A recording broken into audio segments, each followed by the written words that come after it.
எண்ணகத்துள் என்னை நான் எங்கு நாடி ஓடினேன். எண்ணகத்துள் என்னை நான் அறிந்திலாததாகையால் எண்ணகத்துள் என்னை நான் அறிந்துமே தெளிந்த பின் எண்ணகத்துள் என்னையன்றி யாதும் ஒன்றும் இல்லை. என் அகத்துள் என்னோட உடம்புக்குள்ள என்ன நான் எங்கே போய் தேடுவேன்? நான் என் உடம்புல எங்கே இருக்கிறேன் அப்படின்னு நான் எங்கே நாடி போய் ஓடுறது? எண்ணகத்துள் என்னை நான் அறிந்திலாததாக என்ன அங்கே இருக்கிறேன்னு எனக்கு தெரியாததுனால எண்ணகத்துள் என்னை நான் அறிந்துமே தெளிந்த பின் எங்குகிறேன் நான் அப்படின்னு நான் தெரிஞ்ச பின் எண்ணகத்துள் என்னையன்றி யாதும் ஒன்றும் இல்லை. நான் யாரு, நான் எங்கே இருக்கிறேன், நான் என்னன்னு எனக்கு புரிஞ்ச பிறகு என்னை தவிர என்ன ஒன்றுமே இல்லைன்றார். நிறைய பேர் உங்களுக்கு தத்துவ விளக்கங்கள்லாம் கொடுத்து குழப்பிடுவாங்க. எண்ணகத்தில் நான் எங்கே இருக்கிறேன், எங்கே நாடி ஓடுவேன் அப்படின்னு. நான் ஒரு வெறுமை ஒன்றுமற்றவன் அப்படின்னு எனக்கு புரிஞ்சிச்சானா என்னை தவிர வேறு யாருமே இல்லை. எப்போ அப்படின்னா நான் ஒன்றுமில்லாதவன், எனக்கு ஒன்று நான் நிறைய சொல்லியிருப்பேன். நான் எனக்கு ஒரு வடிவம் கொடுத்ததுனால என் வடிவத்தை பிரித்தியார் மதிக்கிறாங்க. ஆனால் எனக்கு ஒரு வடிவம் இல்லைன்னு எனக்கு புரியணும். ஏன்னா எனக்கு ஒரு வடிவம் தான், இந்த வடிவம் போடவே நான் இருந்திருக்கணும். நேற்று இல்லை, நாளைக்கு இருக்க போதில்ல, இப்போது காலம்ன்ற ஒன்றுக்குள்ளே தான் இந்த வடிவம் இருக்குது. அப்போது வடிவத்தை கடந்து ஒருத்தன் புரிஞ்சுக்கணும். அப்படி புரிஞ்சிங்கன்னா அவனை தவிர வேறு யாரும் அவனுக்குள்ள இல்லை. ஸோ எண்ணகத்துள் என்னை நான் எங்கு நாடி ஓடினேன். எண்ணகத்துள் என்னை நான் அறிந்திலாததாகையால் எண்ணகத்துள் என்னை நான் அறிந்ததும் தெரிந்த பின் எண்ணகத்துள் என்னையன்றி யாதும் ஒன்றில்லை. அதோட வேறு ஒன்றும் இல்லை. விண்ணி நின்று மின் எழுந்து மின்னொடுங்கு மாறுபோல். ஒரு மின்னல் வந்து வெளிச்சத்தை காமிச்சு டக்குன்னு காணாமல் போயிடும். அந்த மாதிரி விண்ணி நின்று மின் எழுந்து மின் ஒடுங்கு மாறுபோல் என்னுள் நின்றும் என்னுள் ஈசன் என்னதகத்தில் இருக்கையில் கண்ணு நின்று கண்ணில் தோன்றி கண்ணிலாறு அமையால் என்னுள் நின்ற என்னையும் யான் அறிந்ததில்லை. எப்படி ஒரு மின்னல் வந்து போகுமோ அந்த மாதிரி வந்து போகிறதுனால என்னுள் நின்றும் என்னுள் ஈசன் என்னகத்தில் இருக்கவே, என் அகத்தில் இருக்கிறான் இருக்கவே, கண்ணில் நின்று கண்ணில் தோன்றும் கண்ணறிவு இல்லாமையால். கண்ணில் தோன்றுறது ஆனால் கண்ணு தெரியாது. பாட்டு கூட இருக்கும், கண்ணிலே என்ன உண்டு கண்களா அறியும் அப்படின்னு. இந்த பாட்டு இந்த வரியிலிருந்து தான். என்னுள் நின்று என்னையும் யான் அறிந்ததில்லை. எனக்குள்ளே இருந்த நான் அறியாமல் இருந்துட்டேன். எப்படி கண்ணை கண்டுபிடிக்காமல் இருக்குதோ, கண்கள் எப்படி கண்களை பார்க்காம இருக்குதோ, அப்படி நான் என்னை பார்க்காம இருந்துட்டேன். என்ன தெரியாமல் இருந்தேன், எனக்கு இப்போ தெரிஞ்சிச்சு. அடக்கினும் அடங்கினாத அம்பலத்து ஓடு போய், அடக்க முடியாத அம்பலத்துக்கு போய், அடங்கினும் அடங்கினாத அன்பிருக்கும் என்னுள்ளே, கிடங்கினும் இருக்கினும் கிளேசம் வந்து இருக்கினும் நடக்கினும் இடைவிடாத நாதன் சங்கொலிக்கணும்.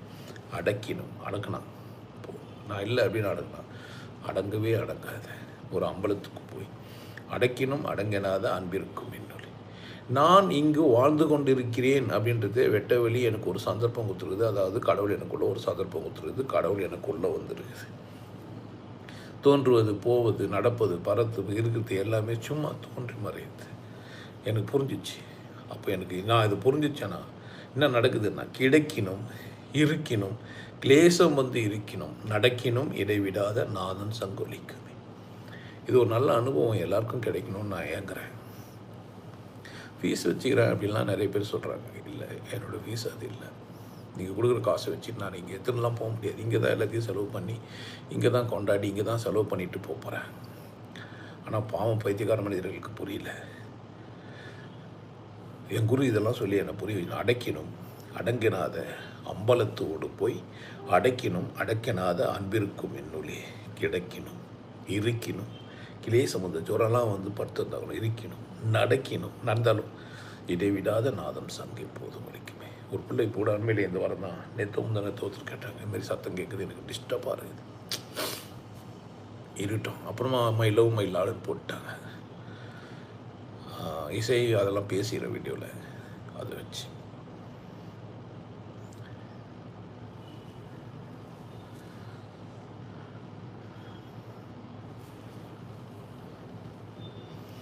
மட்டுலாவு தந்துழாய் அலங்கலாய் புனங்கலாய் வீட்டு வீடில் தாகபோக விண்ணில் மண்ணில் வெளியுமாய் எட்டினோடு இரண்டினும் இரத்தினத்தில் மணந்தினாய் கட்டிவிடல் ஆது வைத்த காதலின்பம் ஆகுமோ.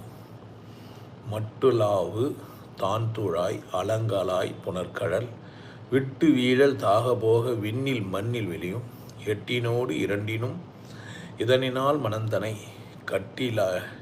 கட்டி வீடிலாத வைத்து காதல் இன்பமாகும். வீடு இல்லாமல் காதல் இல்லை. நோயில் பாயில் பார்த்தா காதல் இல்லை. இங்கே பாருங்கள், மட்டுலாவு தான் துழால் அலங்கமாய் புனர்கடல். புனர்கடல் அப்படின்னு சொன்னால், புனல்னா தண்ணி, கடல்னா மோதிரம், மொட்டு போல் நிற்கிறது. வீட்டு வீழில் தாகபோக விண்ணில் மண்ணில் வெளியும் எட்டினோடு இரண்டினும் இனத்தினால் மனந்தனை கட்டிலாத போது வைத்த காதல் இன்பமாகும். என்ன இருந்தாலும் இறைவனை உணர்கிற ஒரு மனிதன் இருக்கிறான் பாருங்க, அந்த இன்பம் பேர் இன்பம். நிறைய பேர் என்னை பார்த்து தெனாவட்டெலாம் பேசுகிறேன் இந்த மனுஷன். நான் செம்ம போதையில் இருக்கிறேன், தெம்பாக இருக்கிறேன். அதை உங்களுக்கு கஷ்டமாக கூட இருக்கும், புரியாதில்லை. அதனால் காதல் இன்பத்தை விட ஒரு பெரிய இன்பம் இருக்குது கடவுள் இன்பம். ஏகமுத்தி 3 முத்தி 4 முத்தி நன்மை சேர் போகமுற்றி புண்ணியத்தில் முத்தி அன்றி முத்தியாம் நாகமுற்றி சயனமாய் நலங்கடல் கடந்த தீ ஆகமுற்றி ஆகி நின்ற தென்கலாதி தேவனே. ஏகமுத்திச்சு ஒன்று மட்டும்தான், அது புரிஞ்சிச்சு, அதாயிடுச்சு ஏகமுத்தி. 3 முத்தி 4 முத்தி நன்மை சேர் போகமுற்றி புண்ணியத்தில் முத்தி முற்றி முத்தியாம் நாகமுற்றி சயனமாய் நலங்கடல் கடந்த நீ யாகமுற்றி ஆகி நின்று தென்கலாதி. அந்த பெருமாள் பாம்பில் பத்தனுங்கிறாரு இல்லைங்க, சாதாரண விஷயமா சொல்லப்பட்டதில்லை. தலையில் ஒரு கையை ஊனி காலை நீட்டி படுத்துன்னு காலில் ஒரு பொம்பளை உட்காந்து காலை அமைக்கின்னு சுகபோகமாக கடலில் போய் சாத்தியமாக பாருங்க, நெளிகிற பாம்பு மேலே படுத்துன்னு இருக்கிறது சாத்தியமாக. படுத்துனுங்கிற பாம்பு கீழே மனைவி உட்கார வச்சுருக்கோமே, அதில் வர துப்பிலேருந்து வர அந்த பிரம்மா, இந்த மாதிரிலாம் நிறைய தத்துவார்த்தமாக அந்த படங்கள் இருக்கும். அந்த இந்து கூட்டத்தில் இருக்கிற மதங்களில் இருக்கிற கூட்டங்களில் அந்த விஷயங்கள்லாம் பார்த்து பிரமித்து போக வேண்டியதாக இருக்கும். ஆனால் அந்த 3ஆம் மனிதர்கள் அசிங்கமாக பேசி அதை வேறு மாதிரி ஆகிட்டாங்க. நாகமுற்றி சயனமாகி நலங்கடல் கடந்த நீ யாகமுற்றி ஆகி நின்ற தென்கலாதி 3 அரியினோடு 3 மாயமாய் 3 முத்தி ஆகி நின்று 3 மாய் தோன்று ஜோதி 3 துலங்கில் விலங்கதாய் என்ற நாவின் உள்புகுந்து தென்களோ தென்மீசனே. 3 அப்படின்னா சி வா யா, நெருப்பு காற்று ஆகாயம் மேலே. 3 ஆறினோடு 3 மாயமாய் 3 முத்தி ஆகி நின்று 3 மாய் தோன்றும் ஜோதி 3 மாய் துலங்கமில் விளக்கமாய் என்ற நாவின் உள்புகுந்து தென்களோ என் மிசனை. என் ஆவலை, என் பேச்சில், என் கருத்தில், என் என் சிந்தனையில், என் தோற்றத்தில் எல்லாம் இறைவன் வெளிப்படுவானா? ஆமாம், படுவான். நீங்கள் ஒன்றும் இல்லாதவர்னு நினச்சிங்கன்னா, ஏதோ ஒன்றான்னு நினச்சிட்டு பேசுனீங்கன்னா, உங்களை நிரூபிக்க முயற்சி செஞ்சீங்கன்னா, இன்னொருத்தர்கிட்ட போட்டிக்கு போனீங்கன்னா சாத்தியம் இல்லை. போட்டியின்றி வாழ பாருங்கள், உங்களை நீங்களே கொண்டாட்டத்துக்கு போகிறங்க. 5 மாய் அல்லலுற்றுள் ஆயுமாய் 5 மாகி நின்ற ஆதி தேவனே. 5 மாய் அமைந்தணைந்த நின்றலும் 5 மாய நின்னை யாவர்கானவனும். எல்லாமா மாறின நீ, பூதமாக 5 மாறின நீ, 5 நிறையவா மாறின நீ, எல்லாமா மாறிடுற நீ. 5 மாய் அமைந்தணைந்த நின்ற நாய் 5 புழல்கள் 5 பொறிகள், அதில் பூதங்கள் 5, இந்த மாதிரி பலவிதமாக மாறி இருக்கிறியே. இதெல்லாம் யாரும் உணர போகிறாங்க? 6 மாய் ஓர் 5 மாய் 7 சிறு 2 3 7 8 மாய் வேறு வேறு ஞானமாகி மெய்யனோடு பொய்யுமாய் ஊறு ஓசையாய் அமர்ந்த மாயமம் மாயனே. 6 முகன் 6 கூட்டமா, சாக்தம், கணபாத்தியம், கௌமாரம், சௌமாரம், சைவம், வைணவம், இப்படி கூட சொல்லிக்கலாம். என்னென்னவோ சொல்கிறாங்க. ஆனால் வேறு வேறு ஞானமாகி மெய்யனோடு பொய்யுமா, வேறு ஞானமாக மாதிரி மெய்யும் பொய்யும் கலந்துருக்குது. ஒரு ஓசையாய் அமர்ந்த மாயமாம் மாயனே. 8 மாய் ஓர் 7 மாய் 8 3 நின்ற ஆதி தேவனே. 8 மாய் பாதமோடு இறைஞ்சி நின்ற வண்ணமே. 8 எழுத்தும் போதுவார்கள் அல்லல் நீங்கி நிற்பரே. நாராயணா 6, ஓம் நமோ நாராயணா 8, பார்த்துக்கோங்க. இது மாதிரி சொல்கிறாங்க. ஆனால் அல்லல் நீக்கியிருப்பாங்க. ஓ, நான் தான் நாராயணனா? ஓம். ஓம்னு வந்து இலங்கை தமிழ்லாம் அழகாக இருக்கும். ஓம், ஆம் சொல்ல மாட்டாங்க, ஓம் அப்படின்வாங்க. அப்படி ஒரு வரம் இருக்குது, அப்படி ஒரு பிரச்சனை இருக்குது, அப்படி ஒரு பேச்சு இருக்குது, அப்படி ஒரு பிரச்சனை. பார்த்துக்கோங்க. எட்டுமானதும் அதே தான். பக்தினோடு 10மாய், ஓரின் 7நோடு 9மாய், பற்று நற்ற திசைக்கு நின்று நாடு பெற்ற நன்மையாய், 10மாய் மொத்தமோடு அத்தவித காமியால், பக்தர்கள் அது முக்தி முக்தி முக்தி ஆகுமோ. பக்தருக்கு மட்டும்தான் முக்தி, 10 புரிஞ்சவனுக்கு. திசைகள் 8, மேலே கீழே 2, மொத்தம் சேர்த்து 10. 8 திசை, அதை கூட மேல் கீழேன்னு சேர்த்து சிவாகமம் என்னோட புக்கு வச்சிங்கன்னா தெரியும், அதுலேயும் போட்டு வச்சுருப்பான். ஸோ அந்த பக்தர்களுக்கெல்லாம் அது முக்தி முக்தி ஆகும். மற்றவங்களுக்கெல்லாம் முக்தி வருமானா வராது, வாய்ப்பு இல்லை அப்படின்ற. ஸோ பக்தியோடு 10மாய், ஓர் 7நோடு 9ஆய், 10 திசைகளுக்குள் நின்று நாடு பெற்ற நன்மையாய், 10 கத்தமோடும் அத்தமிழா காதிமால், பக்தர்கள் கலாது அத்தமி காதிமால் அப்படின்னா